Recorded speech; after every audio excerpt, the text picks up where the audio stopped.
guess, speaking of that infrastructure, I talked to Shirley just a little bit, and I talked to DOT a little bit, and DOT seemed to be taking, they wouldn't even seem to, didn't even want to comment against what type of project they thought, would be, or whether there'd be any changes in the letting process, because if you want stuff done in 180, let in 180 days, I mean, basically, as far as any bridge structure or anything you got to buy right away on, there's no way you're going to get that done in time. And I need to talk to Shirley again, I guess, too. I guess I was probably just going to look in the 5-year plan and look at the projects and say, here, we could, spend some money on, like D15 there west of Nemaha. I don't know how long it takes to put a set of plans together on that. I don't know that they'd let us use any extra money on D59, but I might put D59 in just to see if they, because that's planned and that's planned and hopefully going to get let later this summer. And I'm going to do some work in Carter, and somebody on that, that road's so high, for the businesses and stuff now. If you go up another 4 inches, somebody wondered if they can mill it down and keep the, that's expensive too. We're not planning on milling it down. No, the only places we'll do some milling. That was part of the stuff we were looking at the other day, was looking at intersections and how to, how to make things work there. Like on that pavement that goes south, we'd probably just look at running the taper out onto the concrete there. But whether we do that in concrete, I'm looking into the thought that maybe we could do that with concrete, not with asphalt.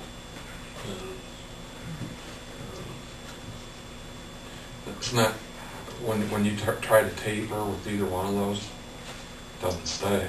Well, I think I was going to check in with the concrete people, and I think you'd have to mill a lip out there to match to.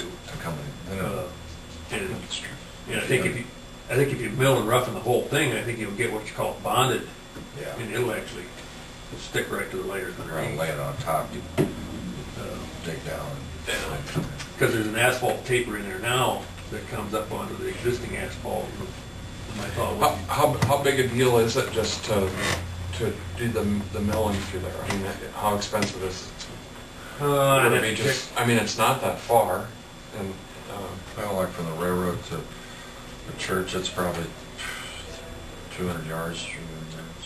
I mean, I guess one thing, and that's one thing we're going to look at doing, is taking some cores to actually find out for sure what is. I mean, we've got the plans that tell us what's there, but some of those areas, especially if we're thinking about milling, like over there at 71, we're going to take a core out there close to where we're approaching 71 on both of those, just to make sure what we've got there for thickness. Because you basically, with a concrete overlay like this, you don't want to mill out all your structure that's underneath there. Right.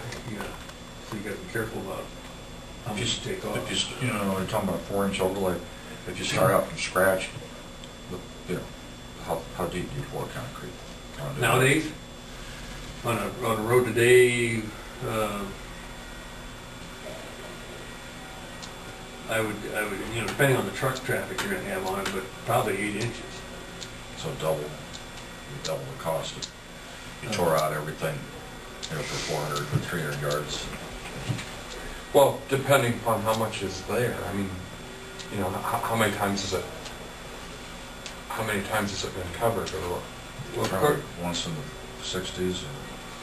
According to remember our, when that was I think according to our, I'm trying to remember. I think according to our information or plans, they're supposed to be, I think it's right at 7 inches. Deep all the way through on D59. So unless they came back in and did some sort of short repairs for some reason, which So that's not a lot, is it?